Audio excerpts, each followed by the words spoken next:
Iñaki Yacuría, muy buenas tardes, Iñaki, ¿qué tal estás? Buenas tardes. Bien, muy bien, de todo lo que cabe. Encantado de hablar contigo en una semana que han pasado y van a pasar muchas cosas. Momento magnífico para hablar con un periodista de referencia de este país. Sí, bueno, menos referencia, pero te agradezco el cumplido, Bueno, sí, pero sí, bastante. sí, el momento, es verdad que el momento es interesante, es intenso, es Bueno, complicado, ¿eh? Es pues sí. complicado en diferentes aspectos, pero bueno, Bueno, de todo esto podemos hablar. Bueno, Iñaki nació en Barcelona en el 78, redactor jefe y delegado del Mundo en Cataluña, periodista por la Ramon Llull. Es una sí, breve introducción, ¿no? Muy básica.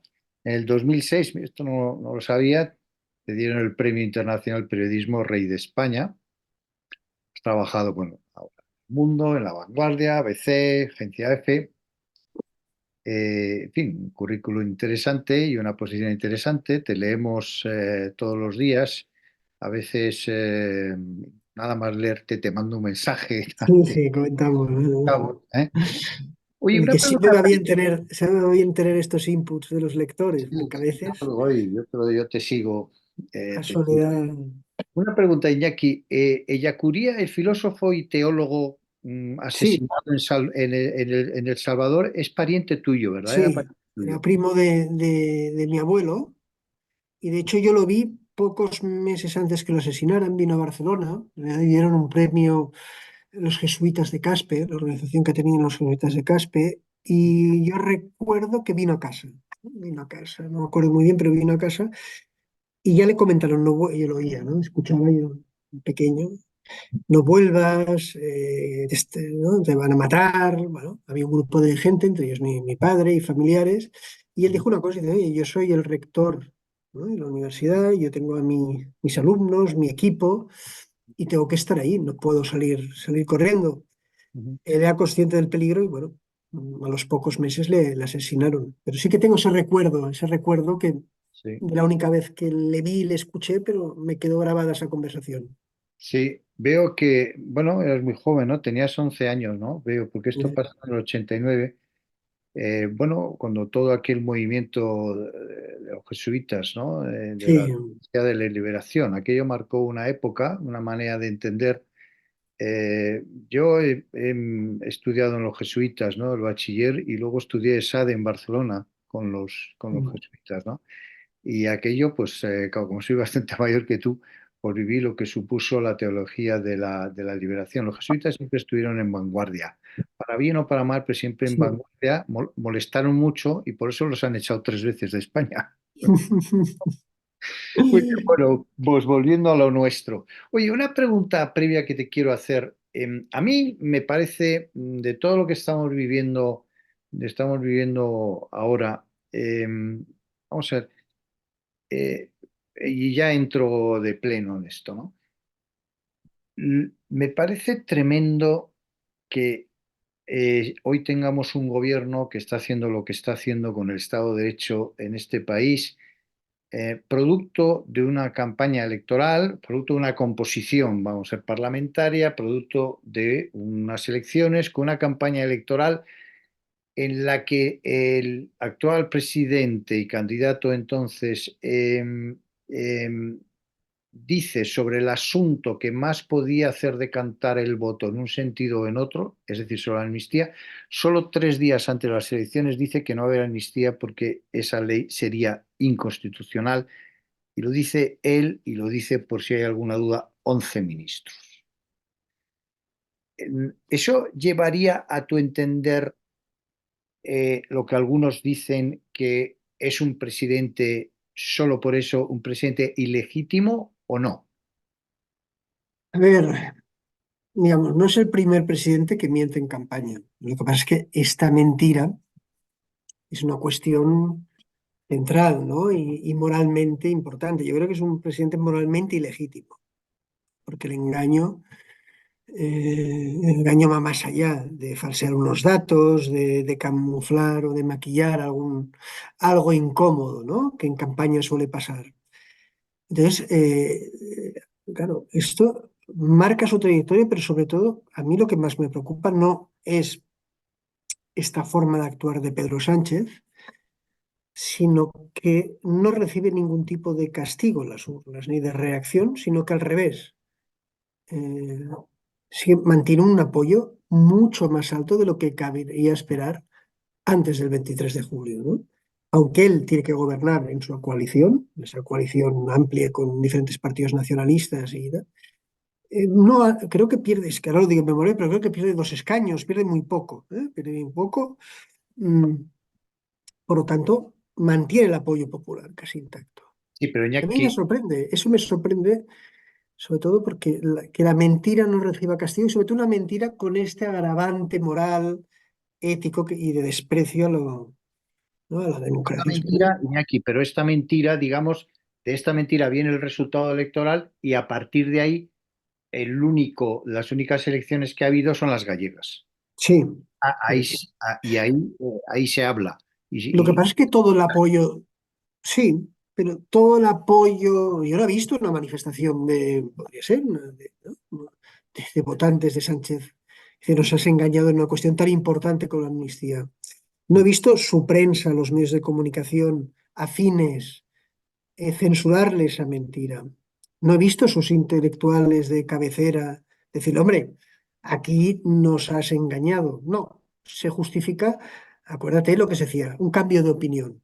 ¿No? El Ujú. mismo Sánchez dijo un cambio de opinión y eso se le ha comprado y se ha legitimado. Bueno, oiga, es un cambio de opinión. Hombre, sí, hay cambios de opinión, obviamente, y que los gobiernos y los partidos pues cambian de políticas, pero es que esto es una cuestión que evidentemente él tenía muy claro que iba a hacer lo que fuera para mantener el apoyo del independentismo. Y ahí es donde engaña. A mí me impresiona mucho, Iñaki, qué tiene que pasar en España, ¿no? Para que las cosas tengan sus consecuencias, ¿no? Yo recuerdo, yo trabajé bastante en América, ¿no? Y en América, en Hispanoamérica, y en concreto, por ejemplo, en República Dominicana, ahora de moda, ¿no? Ahora de Mm, moda otra vez, ¿no?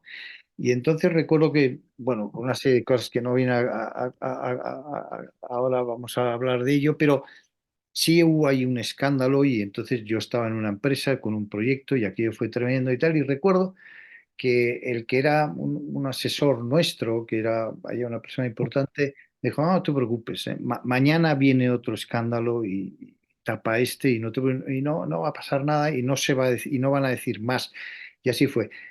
Ayer fue, sí, ayer estuve con Álvaro Nieto, ¿no? El director de mm, Objective, y le dije, mira, yo cuando leí la noticia de que en la contabilidad de Air Europa, bueno, de la holding, de Globalia, existe una entrada de cash de 170 millones de dólares. Dije, bueno, esto se ha acabado, ya está, bueno, está claro, ¿no? Y eso lo has publicado. Bien, yo solamente digo eso, ¿no? Se lo dije a Álvaro.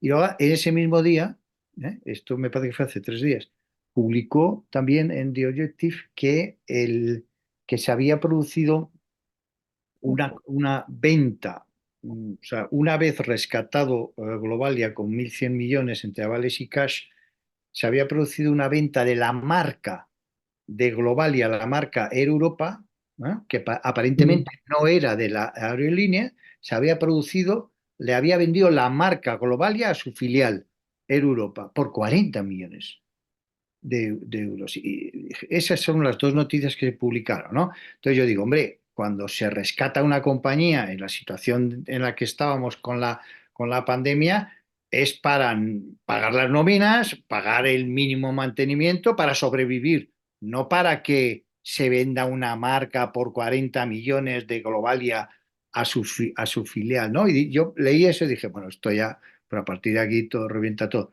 Pues no ha reventado nada. Es más, el otro día, vamos, luego con Álvaro estamos con otras personas y ni lo sabían. Es Sí, decir, sí. que aquí no pasa nada. O sea, ¿qué tiene que pasar Bueno, para que no tengas estas cosas? yo creo que hay diferentes explicaciones y motivos a esto, ¿no? Uno es la llamada infodemia, ¿no? Que la sobreproducción de noticias algunas totalmente inútiles, porque Internet está lleno de tonterías y de chorradas, ¿no? Porque la obligación esta de los clics, cosa que no pasaba en el periodismo de papel, hace imposible que la gente asuma ese nivel de información. Y entonces, esto desde el poder se utiliza, lo decías, una polémica quita otra, ¿no? Acordémonos de Tito Berni, ¿qué fue de Tito Berni? Toda esa corrupción en Canarias vinculada con, bueno, de momento se olvida. Ahora vemos cómo, qué casualidad, la Fiscalía y Hacienda están investigando a la pareja de Ayuso, ¿no? Que es que se investigue si hay un fraude, pero parece que ese fraude se quiere de una persona particular, porque la presidenta de Comunidad de Madrid no ha hecho nada, tapa. Entonces, desde el poder se está utilizando ese magma informativo que es muy difícil discernir lo que es real, lo que es mentira, lo que es ruido, lo que es esencial, ¿no? Y esto es un grave problema para el periodismo y para la democracia. Y entonces, esto es una de las razones. Luego hay otra razón, que es la división sectaria, casi interpretativa, una división interpretativa de las cosas desde un punto de vista muy sectario, que está pasando en todas las democracias, occidentales, por la fragmentación, pero yo creo que en España especialmente desde el 11M. Entonces, esa burbuja interpretativa y de cómo se ve la realidad, pues oiga, cuando la corrupción afecta a los míos, entre comillas míos, porque nunca nadie debe ser suyo, pues tengo una tolerancia muy alta. Cuando afecta al rival, al adversario, es cuando me enciendo. Y esto hace que sea imposible, porque entonces tenemos la reacción y el cabreo es según a quien afecte la corrupción. No es un malestar, no hay una reacción de la sociedad en su conjunto, porque estamos más pendientes de confrontar con nuestro teórico adversario, que a lo mejor controlar al poder público en general, no solo según la... Entonces, todo esto, para el corrupto, para el político, para el déspota, es un escenario ideal, ideal, porque mm, es que no pasa nada, es que el problema es que no pasa nada, prácticamente nadie dimite. ¿Mm? Se han cargado un par de cargos inferiores en una ciudad. Y luego hay otra cosa que te vengo a decir. El hecho de que haya, o sea, lo explicaba Juan Manuel de Prada, que muchas cosas no estoy de acuerdo, pero ayer lo decía muy bien en una columna de ABC. El hecho de esta competencia de exclusivas entre medios de comunicación, ¿no? Que el mundo hemos sacado nuestras exclusivas, de Objective las suyas, ABC, el Confidencial, pero no hablamos de las exclusivas de los otros medios. Cada uno pues, intenta sacar lo suyo y obviamente vende lo que ha conseguido con mucho esfuerzo y trabajo. Pero para el lector, que la mayoría de lectores no puede leer todos los medios de comunicación, pues eso se queda perdido. Pues, oigan, es que yo no lo sabía esto. Bueno, claro, es que igual si no ha leído ese diario, ¿no? ¿Por qué? Porque no estamos esta competencia entre medios hace que nosotros no hablemos de lo de la competencia. Y es un error, no estamos dando la visión global, que teníamos que integrar nuestras exclusivas con las informaciones de otros medios y ofrecer una visión global, la foto entera de lo que está pasando en el caso Coldo. Entonces la Claro, gente para que estaría el mucho mejor ciudadano se informada. entere. El ciudadano se entere. Oye, y por seguir con esto, que luego lo dejamos, me gustaría también, obviamente, hablar del tema de amnistía y tu punto de vista, aunque te hemos leído, evidentemente, ¿no? Em, oye, ¿qué tenían las maletas del sí? ¿Qué tienen esas maletas? Entonces, esto es otro ejemplo de un tema gravísimo que debería, ¿no?, escandalizar a toda la opinión pública y que se debería exigir. Oiga, es una persona perseguida por la Interpol, ¿no? ¿Qué hace el ministro Ábalos? ¿No? Bueno, pero aquí esta idea yo no me atrevo a decir que tenía, tengo que decir que tenía, lo que sí creo muy claramente es que un ministro de un gobierno de la Unión Europea no puede reunirse con una persona reclamada por la Interpol, ¿no? Hacer no sé qué se sabe, qué gestiones, y que aquí no haya una explicación. Y para mí sería una dimisión del ministro como mínimo, ¿no? Máxime que está acompañado de todos los que están en la trama, Claro. la Bueno, dama y ahora visto, fondo y del Guardia Civil. claro, Y está ahí. y ¿Qué hacen esos señores ahí? la gran pregunta también sería qué hacer en el ministerio. O sea, que un tipo de Tienes persona, razón. Tienes razón. es que cuesta, o sea, aquí también, ¿por qué está pasando eso? Porque al final se está permitiendo que unos perfiles muy determinados de personas que dependen casi todo lo que son en la vida al partido del que forman parte, por lo tanto van a ser fieles y van a hacer todo lo que se les diga, que no tienen prácticamente ninguna preparación académica ni para ese tipo de trabajo, para otros sí. ¿No? Pues el señor Koldos era un gran escolta durante el País Vasco y eso tenía mucho mérito y se debe reconocer. ¿No? Pero ¿qué hace en un ministerio con esa responsabilidad? ¿No? Pues esto explica un poco el problema que tiene España es un tipo de corrupción, que los partidos prefieren colocar a gente fiel, por decirlo de alguna manera fiel, gente de los suyos, por encima de personas preparadas. Y eso es una corrupción, no económica, pues una corrupción del sistema y se va diluyendo. Y se permite que gente no llegue aquí. Y luego hay otro problema, dice, ¿qué hacían y cómo es que no había ningún filtro, ningún control?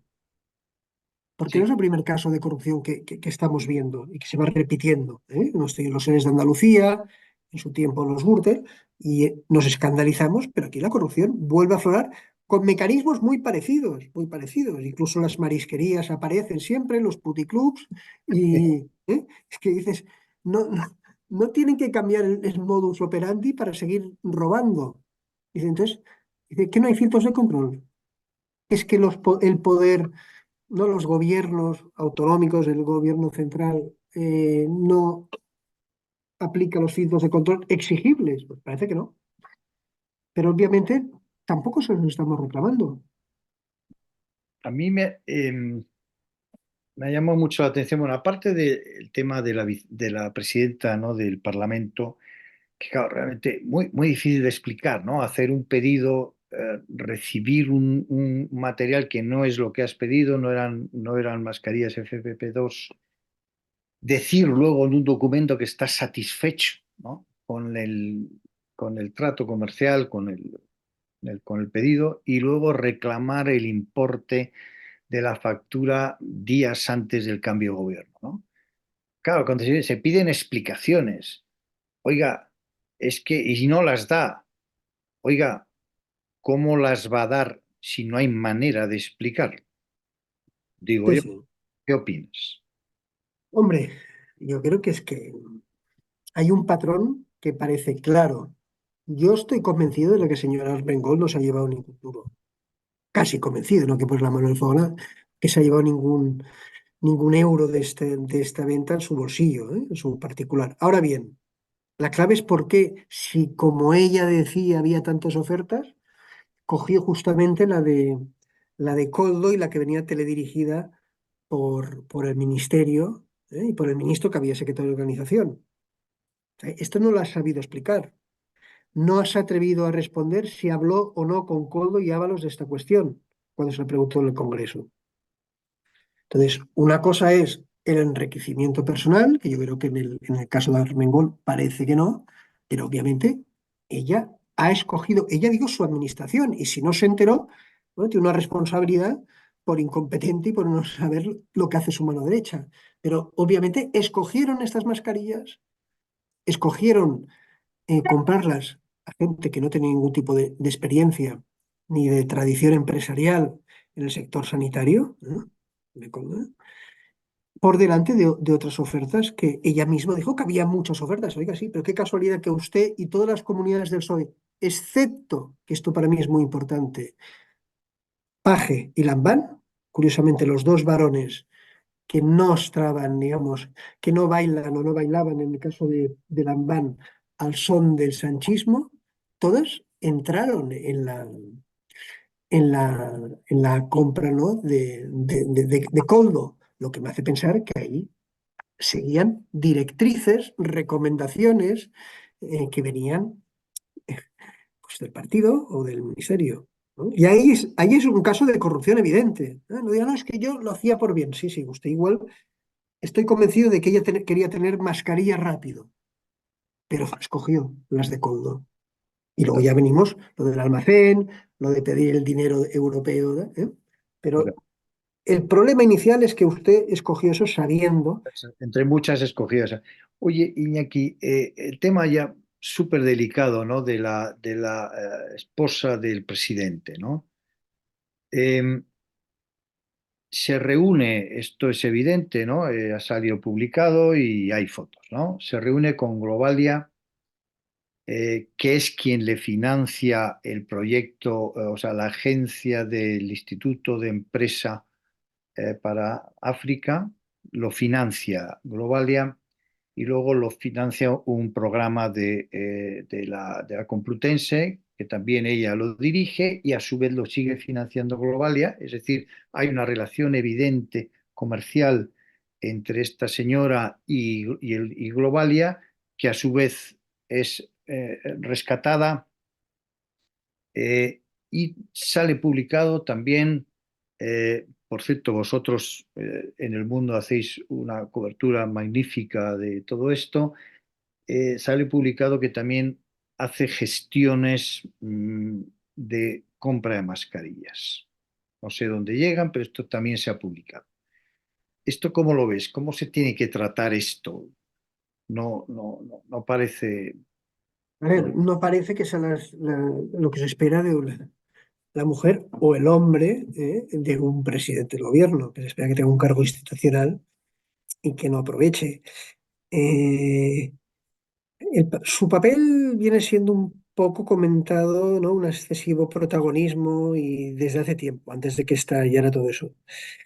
Yo creo que desde el gobierno se ha dicho que no se puede vincular a la mujer del presidente, obviamente, sino, pero su vínculo con Hidalgo, con Globalia, merecería como mínimo una explicación.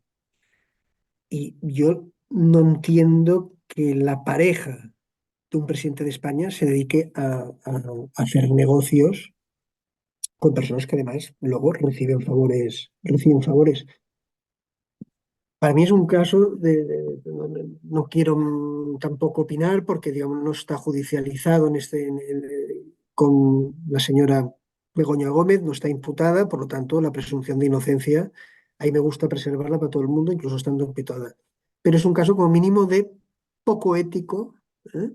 Y poco estético, que la presidenta la mujer del presidente del gobierno, que tiene un cargo institucional y de representación muy importante, no solo, esté haciendo este tipo de trapicheos y sobre todo amistades. Y luego lo que decíamos, a veces se decía del rey Juan Carlos, ¿no? Dice, no hubo nadie en Zarzuela que lo viera, que le dijera cuidado con según qué cosas. Y entonces yo pregunto, ¿no hubo nadie en Moncloa, no hay nadie en Moncloa que no, que viera esto y no dijera nada?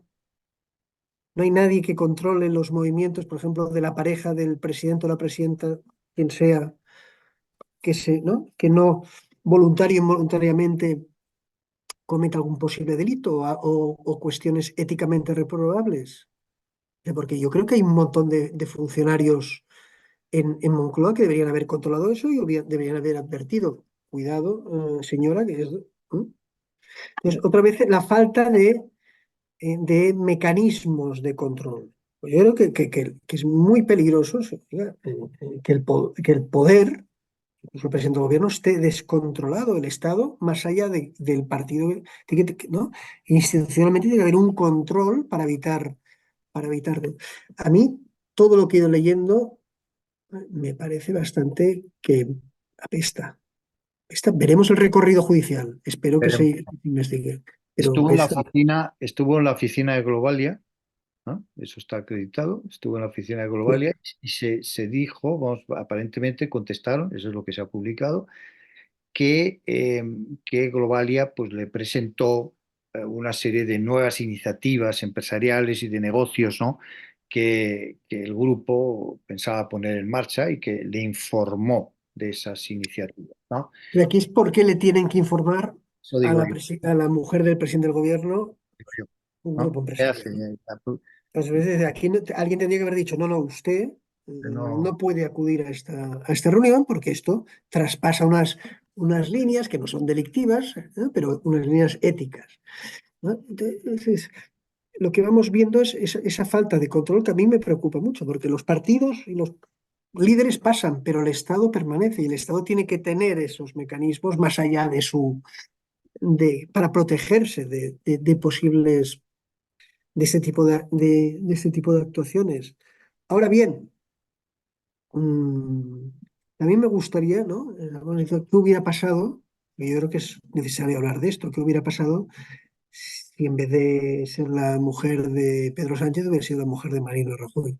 Seguramente el escándalo, la reacción, incluso y las explicaciones que hubiera tenido que dar no tienen nada que ver lo que la respuesta que ha habido con la mujer de Pedro Sánchez, porque digamos, el control de la izquierda de la esfera mediática y del debate público y la creación de lo que es polémico, de lo que es tolerable y no es tolerable, sigue siendo muy superior a lo que puede ser el centro derecha. Y en casos como el de la señora Gómez queda bastante evidente. Oye, querido amigo, último punto de este asunto y hablamos un poco de amnistía y ya cortamos esta interesante Mm, conversación. Algo que me ha llamado muchísimo la atención, ¿no? Em, el DAO de la Guardia Civil, el número 2 de la Guardia Civil, Teniente General Llamas, se reúne hace poco tiempo. Él, de hecho, creo que lo nombraron hace 4 meses o algo así. Se reúne con Coldo. ¿Qué hace el número 2 de la Guardia Civil reuniéndose con Coldo? No sé si hay que reunirse con Coldo alguien de la Guardia Civil, no lo sé, pero lo tiene que hacer nada menos que el teniente general, el número 2 de la Guardia Civil. No hay gente en la Guardia Civil para hacer, si había que hacer esa gestión, vete tú a saber. Pero ¿qué hace él reuniéndose con Coldo? ujú. Bueno, esto es de otras de estas Ah, de piedra.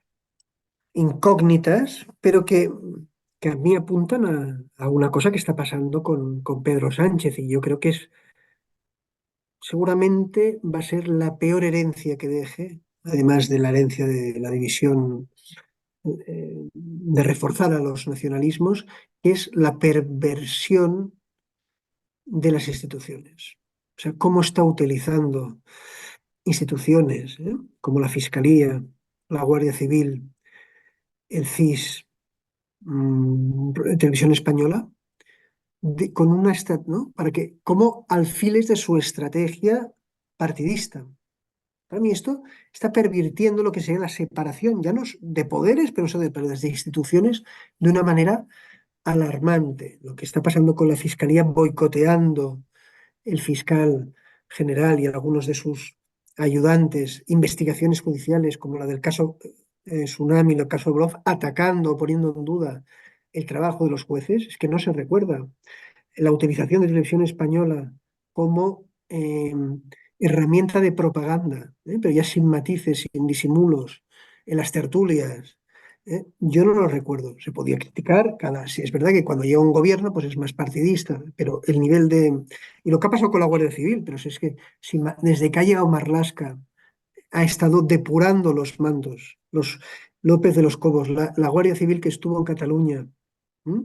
Frenando el golpe del 2017, han ido a por ellos, uno por uno todos los mandos. Lo que hizo en Barbate con la OCON, que esto es gravísimo, que se inventaron asuntos internos, se inventaron, reconocidos por ellos ahora, elementos de la organización para cargarse a esta unidad de élite sin que nadie aún nos haya dado ninguna explicación por qué se quiso destruir, ¿no? Entonces, bueno, lo que decías tú con Coldo.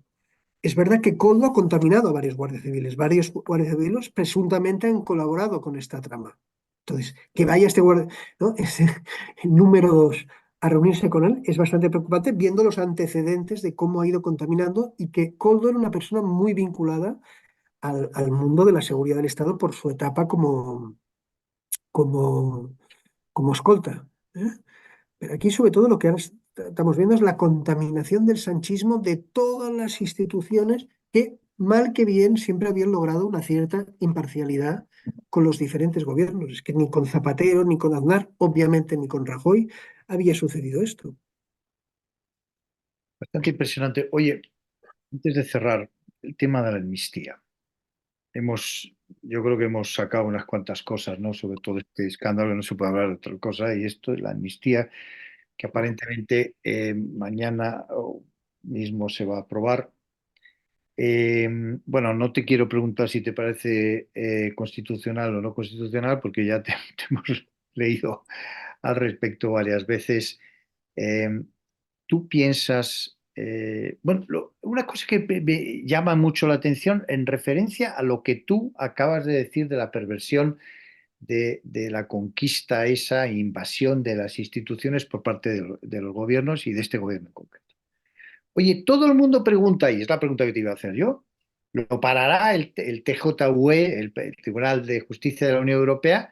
Nadie dice y ni nadie está diciendo que el juez de turno al que le llegue a aplicar la amnistía, lo que va a hacer será lo natural, es ir al constitucional de su propio país.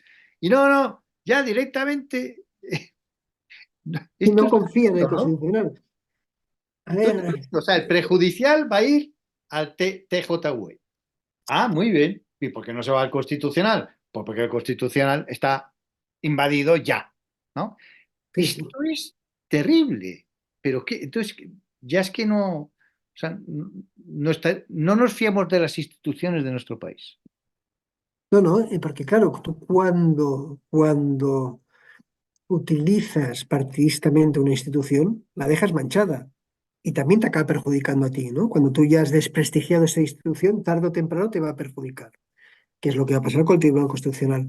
Si hace una sentencia favorable a la amnistía, que quizá, porque algún jurista, la mayoría dice que es inconstitucional, pero algún jurista que quizá podría tener, tal, no nos la vamos a creer porque tú en el Constitucional has colocado amiguetes y a personas que como ahora se me olvida, está Laura Díez, que se llama Laura Díez, que pasó de ser militante del PSC y está en el gabinete de Félix Bolaño a magistrado del Constitucional, sin solución de continuidad, un salto que no se desconoce. O el señor, mm, el ministro, el exministro de Justicia, Estoy ¿cómo justi- está? Bueno, el ministro de Justicia pasa, ¿no? Que es un jurista, pero tiene, deje pasar un tiempo, no puede pasar de ministro de Justicia a magistrado del Constitucional, y ya no digamos lo que se dice de Cándido Pumpido, que es un gran, yo creo que es un jurista de prestigio, es un jurista de prestigio, pero él sabe muy bien la función que tiene y por qué se la ha puesto ahí. Pues legitimar jurídicamente, con argumentos jurídicos, una amnistía que parte de una corrupción inicial, que es el intercambio y el mercadeo con el nacionalismo para mantener en el poder. Porque yo, una amnistía planteada, por ejemplo, a medio mandato de Pedro Sánchez, con el consenso y diálogo con la oposición, y mm, si el nacionalismo, que dio el golpe de Estado en 2017, pues hiciera un acto y decir, bueno, nos equivocamos en aquel momento, la sociedad catalana es mucho más plural de lo que hemos dicho, ¿no? Hay una rectificación, hasta la podría entender. Lo que no se entiende es el momento partidista, la falta, o sea, la mentira de la reconciliación, porque esa reconciliación es imposible porque el nacionalismo, el independentismo, sigue, como estos días está recordando Puigdemont y Turull, con los mismos objetivos de ruptura. Y un error que comete Sánchez, que lo hizo Zapatero con el estatut. Zapatero se pensaba que dándole estatut iba a cerrar el problema catalán. Y en el momento en que el texto que salió del Parlamento de Cataluña pasó al Congreso y el PSOE pues, enmendó porque había elementos de inconstitucionalidad claros, Zapatero pasó de ser un ídolo para el nacionalismo catalán, el defensor de la España plural, a un enemigo. Hoy no se acuerdan, pero lo detestaban. Cosa que le puede pasar a Sánchez. No le van a agradecer la amnistía. ¿Por qué? Porque el nacionalismo considera que el Estado fascista español les debe ese gesto por haber actuado totalitariamente y antidemocráticamente contra ellos en 2017. Por lo tanto, ellos no ven en la amnistía un gesto de Pedro Sánchez, un gesto del gobierno de España, un gesto de la sociedad española hacia la reconciliación, sino que lo asumen como casi una obligación que tienen, ¿no? Entonces, desde el minuto uno que esté aprobada, el jueves, ¿no? Ellos van a pasar lo que utilizan mucho aquí de terminología en el nacionalismo catalán, pasarán pantalla y van a abrir. el escenario de la reclamación del pacto fiscal, el escenario del referéndum acordado o no, la reclamación de un poder judicial propio catalán para tener controlado los jueces, como habían incluido en el estatuto y que el Constitucional tumbó para atrás, el control de los puertos, la expulsión de lo poco que queda de la Policía Nacional y Guardia Civil de Cataluña, etc., etc., etc. Claro, Sánchez, si quiere continuar si quiere continuar siendo apoyado por los nacionalistas catalanes, va a tener que ir cediendo. Porque si se cree que solo con la amnistía le van a aprobar los presupuestos y lo que queda, está muy equivocado. ¿Y entonces dónde vamos? Porque va a ir cediendo, pero también tendrá todo un límite, ¿no? Esto, ¿por Mira, dónde se orienta entonces? el otro día hablaba con un ex cargo del PSC, un cargo del PSC que había estado en el gobierno de Sánchez un tiempo. Y él no es independentista, es una persona muy constitucionalista. Me dijo, el problema es que Sánchez en su núcleo de Moncloa no solo lo ven como una oportunidad, esto de la amnistía, para continuar. Hay una creencia, o sea, han asumido el discurso un poco de Zapatero, ¿no? Que es necesario la reconstrucción de la vieja convergencia de Junts y odian mucho más, consideran que su enemigo es el PP y al que hay que combatir es la derecha, y ven a la derecha nacionalista catalana y al independentismo, si bien unos partidos que tampoco te puedes fiar 100%, sí como unos aliados para avanzar hacia una reconfiguración, un rediseño del Estado autonómico a un modelo confederal, que esta es la gran idea de Zapatero. Zapatero ahora mismo es la persona que más influye en Sánchez sobre la visión territorial del Estado y sobre las soluciones o las propuestas que tiene que hacer en Cataluña. Ha estado negociando la amnistía, ha sido el gran negociador de la amnistía, ha sido Zapatero. Ha estado metido en medio, intercambiando papeles y hablando directamente con Cerdán. Y Zapatero tiene esta visión, si hablas con él, dice, no, no, hemos tirado un modelo de descentralización absoluta, confederal. Bueno, entonces, eso es la ruptura del pacto del 78 y es un cambio de modelo que tú puedes avanzar si hay un consenso social en España y político, pero ahora mismo no lo existe. Pero Sánchez quiere avanzar, ¿no? Con el rodillo parlamentario, un rodillo compuesto, un rodillo Frankenstein. Así vamos. Pues, yo creo que hay un serio riesgo de avanzar hacia un modelo confederal que desnaturaliza lo que es España. Totalmente, aparte que la confederación, en todo caso, el origen de todo eso es el contrario, ¿no? Es unir lo que ya existe, no destruir la unidad. Oye, una cosa, última pregunta. ¿Tú crees que el Tribunal de Justicia de Luxemburgo de la Unión Europea parará esto por el tema malversación, traición, terrorismo? ¿Tú crees eso? ¿Qué opinas? ¿Que lo parará? ¿Que lo parará parcialmente? ¿Qué crees que va a suceder? No confío mucho en Europa, la verdad. Durante todo el proceso independentista no se han puesto del lado de la democracia española. Han jugado un papel bastante, ¿no? Ya no hablemos de la justicia belga o incluso alemana, pero sí que les preocupa mucho el tema de, por ejemplo, hay elementos que les preocupan muchísimo, que es que la injerencia rusa en Cataluña y por lo tanto en España, pues deje de ser investigada. Y el tema de la corrupción, bueno, porque por el precedente que sienta, ¿no? Pero también hemos de ser conscientes de que si el TJUE cuando actúe o dicte sentencia habrán pasado 3 o 4 años seguramente. No va a ser inmediato, por lo tanto, a Pedro Sánchez le da absolutamente lo mismo porque lo que quiere es un acuerdo ahora y si Europa se lo tumba, pues mira, dentro de 2, 3 años, pues ya veremos, ¿no? Pero le permite esto. Pero yo creo que a veces confiamos mucho en Europa en este sentido, ¿no? En otras cosas son de gran ayuda, pero el tema este no se han querido mojar mucho. Sí que, obviamente, eso faltaría que no defendieran la integridad de España y su derecho, pero han mantenido un papel un poco Poncio Pilato, lavándose las manos. Entonces, a, a veces veo la posición muy esperanzada de que Europa, sí, bueno, sí, pero no creo que le hagan un... Los precedentes en todo lo que ha sido el proceso independentista de Europa no son muy halagüeños. No, desde luego que no, Iñaki. si, como dices tú, Poncio Pilatos, o ni incluso Poncio Pilatos que se lava las manos, ¿no? Porque hay que Sí, recordar que la justicia belga ha tenido a etarras en Bélgica durante años y años, ¿eh? Mientras aquí nos estaban matando, ¿eh? Entonces eso, bueno, Iñaki, esto nos vamos de tiempo, hablar contigo es súper interesante y tocamos tantas cosas. Voy a hacer un resumen súper rápido y si te parece, cortamos, porque claro, realmente estamos en unos momentos que pasan tantas cosas que bueno, voy muy rápido.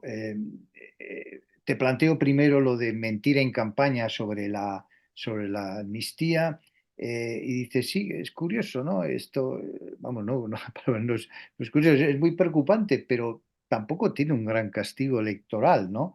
Entonces, mm, eh, bueno, luego hemos hablado de que por qué grandes noticias que se supone que tienen que tener unas consecuencias terribles, pues realmente luego no la tienen tanto, ¿no? Dices, bueno, has mencionado tres temas súper interesantes, ¿no? Dices, bueno, la sobreproducción de noticias, hay tantas noticias, ¿no? Luego la interpretación sectaria de la noticia, ¿no? O sea, cómo me va a mí esta noticia, ¿no? Y luego también que cada medio habla de sus exclusivas y no de las exclusivas del otro, ¿no? Sobre las maletas de Delsi, ¿no? Dices, una persona perseguida por la Interpol, ¿no? ¿Y qué hace ahí, ¿no? Aldama, Coldo, la Guardia Civil en el aeropuerto. Y te pregunto yo eso, ¿no? Y dices, sí, sí. ¿Y qué hacían ahí? ¿Y qué hacían en el ministerio, ¿no? ¿Qué hacían en el ministerio, ¿no? Claro, entonces dices, ¿qué significa eso? Pues que yo pongo a los míos, si bien su preparación o nivel de ética o estética, pues me da exactamente igual y te preguntas por dónde están los filtros de la corrupción. Sobre el tema Armengol, dices lo primero de todo, yo no creo que se haya llevado nada, yo también opino igual que tú. Ahora bien, queda por explicar. Sí, recibimos muchas ofertas, aquello era una locura, que además es cierto, ¿sí? Pero ¿por qué elegiste esa y con quién hablaste? No lo ha dicho, ¿no? Y luego dices, sí, pero claro, no deja de ser significativo que tanto Paje como Lambán, que sabemos su posición, no contrataron con ellos. Sobre el tema de la mujer del presidente, claro, dices, bueno, y ese Begoña, ¿no? Y ese protagonismo, ¿no? Ese vínculo con Globalia, por qué no se explica, ¿no? No está imputada, pero bueno, desde el punto de vista, digamos, estético, que son primos de la estética de la ética, todo eso habría que explicar. Y dices, bueno, y no hay nadie en la Moncloa que se diera cuenta de que esas reuniones no se pueden tener y le hubieran dicho, oiga, esto no. O sea, vuelves otra vez a la idea de los controles, ¿no? Como de los controles de las instituciones. Las personas pasamos, las instituciones ahí están. Yo te hablo del DAO, del número 2 de la Guardia Civil, Llamas, ¿no? Teniente general, ¿qué hace con Coldo? No hay en la Guardia Civil, si es que hay que hacer ese contacto, que no lo sé, eso. pero no hay nadie en la Guardia Civil más adecuado que el teniente general para ir allá, ¿no? Pues ha faltado ir allá al presidente de gobierno, en fin, no sé. Y entonces haces una reflexión muy curiosa, mira, no había pensado. ¿Qué hubiera sucedido si en vez de la mujer del presidente Sánchez hubiera sido la mujer del presidente Rajoy? ¿Qué hubiera pasado, no? Bueno, y entonces dices, bueno, muy preocupante y lo peor que tú ves en la presidencia de Sánchez es lo que es lo que has llamado la perversión de las instituciones, su invasión, y ahí mencionas la Fiscalía, el CIS, lo del CIS es tremendo, ¿no? Hoy ha salido un artículo, publicado un artículo de su presidente, ¿no? Sobre el por qué cree que las elecciones gallegas las gana el PP y da unas explicaciones que es alucinante, ¿no? Bueno, el CIS, la televisión española, Guardia Civil, no hemos dicho el CNI, pero Eso. evidente, ¿no? Por todo lo que pasó. ¿Ah? Y luego dices, bueno, todos los mandos en Cataluña de Guardia Civil se los han ido cargando uno por uno. ¿Qué es lo que ha pasado con este órgano que habían puesto para la delincuencia, vamos, el tema de la droga en Algeciras, etcétera? ¿Por qué se lo han cargado si estaba dando resultados? O sea, realmente todo esto requiere muchas explicaciones y ahí ya no, por cuestión de tiempo no nos hemos metido en el tema, en el tema de Marruecos.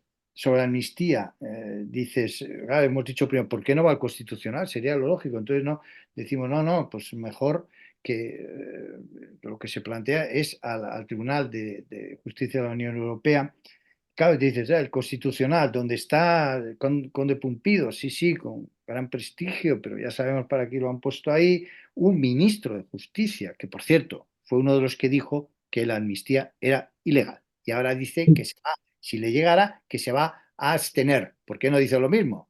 ¿Por qué no dice lo mismo? Ah, Que lo dijo antes, ¿no? Y luego otra persona, ¿no?, que has dicho su nombre, que del equipo de Bolaños pasa al Tribunal Constitucional. sí, Laura Díez, creo que es Laura Ahora, Díez. ¿no? Entonces, bueno, y luego haces una reflexión que para mí tiene todo el sentido, ¿no? Y dices, bueno, la amnistía, si hubiera sido algo realmente del pueblo español, ¿no? El pueblo español queremos amnistiar. ¿Y eso qué significa? Pues hubiera significado un pacto del PP con el PSOE, la gran mayoría de los españoles queremos esto, y además los golpistas, pues mire usted, nosotros por aquí nos hemos equivocado y venga, pasemos página, es una cuestión de generosidad, ¿no? Entonces dices eso, pues hubiera podido tener sentido, pero no. Aquí es un punto de partida y ahora está el pacto fiscal, poder judicial en Cataluña, la autodeterminación, etcétera, ¿no? Y entonces ahí llegas a la reflexión de Zapatero, ¿no? De la Confederación de Estados, que es lo que tú dices que es la persona que más influye en el presidente en los temas de Cataluña. Y sobre Europa, finalmente, me has dejado de piedra, pero lo he oído mucho y lo comparto. No confío en Europa y hemos hablado de la justicia belga. En fin, ha tenido presos de ETA, ha habido en Bélgica toda la vida, aunque dice sí, pero bueno, está el tema de la injerencia rusa, del tema de la corrupción, pero en cualquier caso, y este es el punto fundamental, esto tardará 3 o 4 años y por lo tanto esta legislatura pues hubiera terminado y por lo tanto tire para adelante, ¿no? Muy bien, querido Iñaki. Oye, una conversación larga. Al final todas las conversaciones nos salen largas porque hablamos con gente tan interesante como tú. Periodista que yo sí, aunque tú lo niegas, yo lo afirmo, un periodista de referencia que hay que leer para enterarse de lo que es este país. Y no solo eso, sino en tus artículos siempre en un tono positivo también de no solo ver el problema, sino las soluciones, ¿no? El mejorar. Me gusta de lo que escribes siempre. Muy bien. Lo agradecemos mucho. Querido Iñaki. Vale, pues gracias, gracias a ti por querer charlar conmigo y a tus espectadores y Y oyentes, porque también se puede escuchar, sí, sí, sí, sí, ¿eh? Y sí. todas las personas que se acerquen a este programa tuyo. Pues aquí ¿Eh? estamos. Gracias por dedicar tiempo. Pues nada, muchísimas gracias, Iñaki, y desde Consenso y Regeneración te mandamos un fuerte abrazo y nos veremos pronto seguro. Muy Gracias, bien. Iñaki. Gracias. Gracias.